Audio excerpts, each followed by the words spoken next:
everyone. Welcome back to my real estate channel, Nick Rano Real Estate. Hope everyone is enjoying their summer so far. It's starting to warm up out there, so I hope you guys are enjoying a little bit of this nice hot weather that we're having. So let's get right into the real estate and talk a little bit about the July real estate market and how the media has been reporting year-over-year sales growth and price growth. Now, many of you know me, many of you folks out there know me that, I'm not one that's in favor of statistics or data that's reported from a year ago, mainly because it doesn't reflect current market conditions or anything that's going on at the moment. But instead, I prefer to look at data from a month ago or even 2 months ago, more stuff that's active or up to date.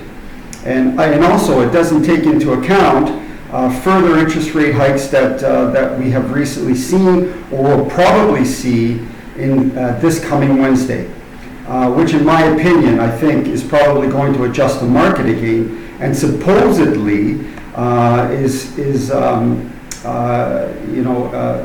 put in place to bring down the inflation rate, which now stands at about 3.4%. This is what it's designed to do. So supposedly that's what it's supposed to be doing. So let's have a look at some numbers for statistic numbers or data for the month of July. So the average selling price for the month of July was $1,182,000. I'm just going to round these numbers off, say versus the month of May. So I'm sorry, that was for the month of June. So the month of May was 1.196. Now that was down 1.1%. So now, if we look at, say, the month of May, previous months, or actually, if we start looking at what the Toronto Real Estate Board here says, that the average increase year over year is 3.2%.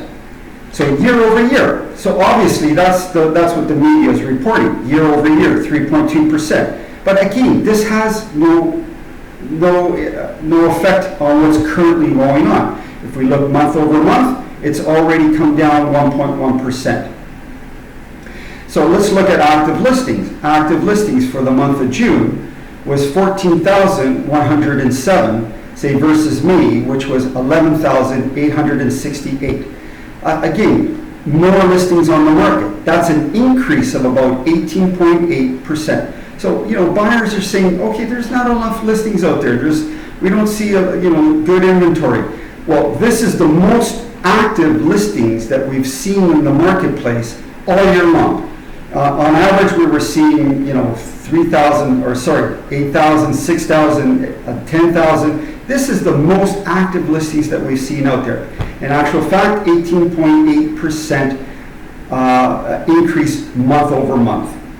So how long is it taking to get a home sold in the market? So in May, it took 14 days to get a home sold.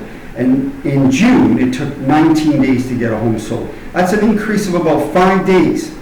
So you can see more listings in the marketplace, putting a little bit of pressure on those folks that are already in the market right now, and also a decrease in price. So you can see the adjustments taking place. So not only did the average price in May did it not come down in June, but there's more listings now. It's taking a little bit longer to sell. So you can see those adjustments taking place. So months of inventory. In May, the months of inventory was 1.32 versus, say, in the month of June, now the months of inventory is almost up to 2 months worth of inventory. So let's look at sales. So sales in the month of May, sales were up to just over 9,000 sales. And in June, it came down. It came down to 7,481. So that's a decrease of about 20.5%. You're saying to yourself, okay, wow, that's significant. Now, that's not to say that over 7,000 sales is not a lot. That's still significant. Actually, 7,000 sales, that's nothing to laugh at. That's pretty decent.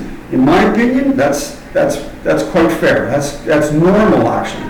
But to go from 9,000, just over 9,000 sales to just over 7,000 sales, a decrease of 20.5%, that's significant. So you can see the adjustments taking place. And you have to ask yourself, why did that happen?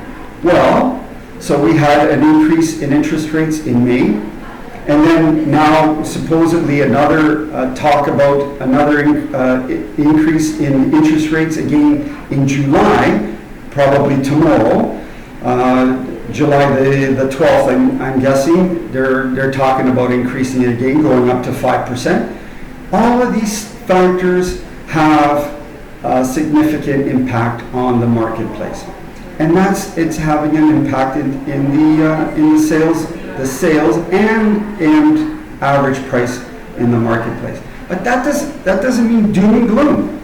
It just means that the market is adjusting itself again, and it's reflecting in what the buyers are doing out there. In other words, when they're shopping, they're looking at prices, they're looking at homes, and they're saying, well, I don't know, am I going to actually pay, am I actually going to pay that higher price?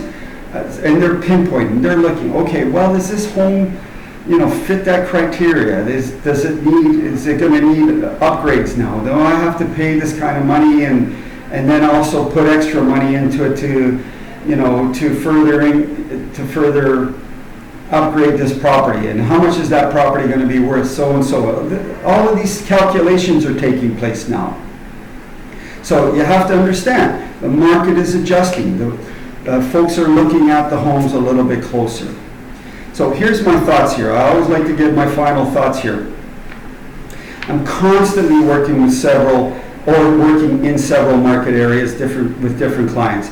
And what I'm seeing is price adjustments on listings are occurring on a daily basis, and that's a definite. So you're seeing a listing comes out for a certain price, and then a week to 2 or 3 weeks later, they're adjusting. And that includes homes that have been set up with a lower price point and then also set up with an offer date. That means an offer date, say a week or 2 weeks later, and then the offer it's set up for multiple offers, for bidding wars, and then that date comes along and there's no multiple offers. So what happens in that scenario? The buyer then adjusts upwards. So he puts it at where he thinks he should be getting the money, and the offer date goes by, and there's no multiple offers. So I'm seeing that sort of scenario taking place as well. So how does that affect that home seller?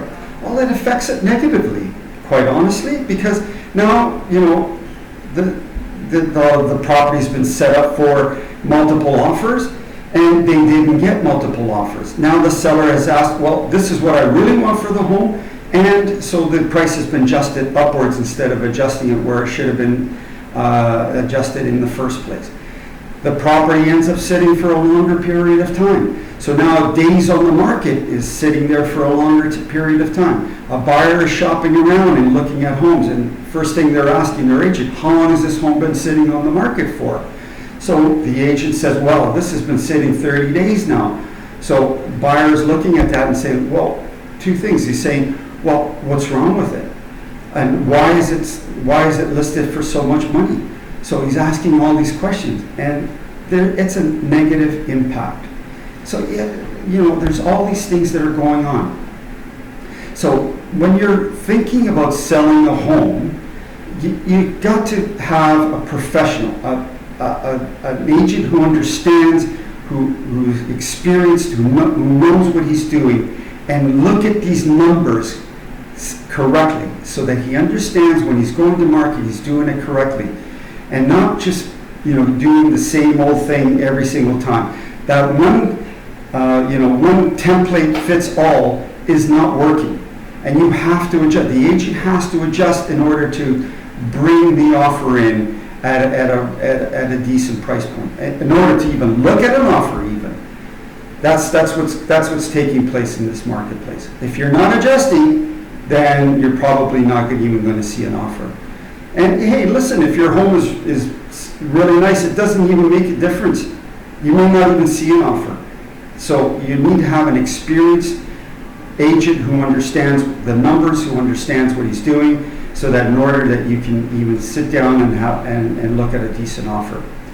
So that's my video for today. I hope you enjoyed this market update. Please hit that subscribe button. Actually, smash that subscribe button. Please like, share, and subscribe. And hopefully we'll see you on the next one. Thank you all for looking at this video. And we'll hopefully see you. Have a great day. See you on the next one. Take care. Bye for now.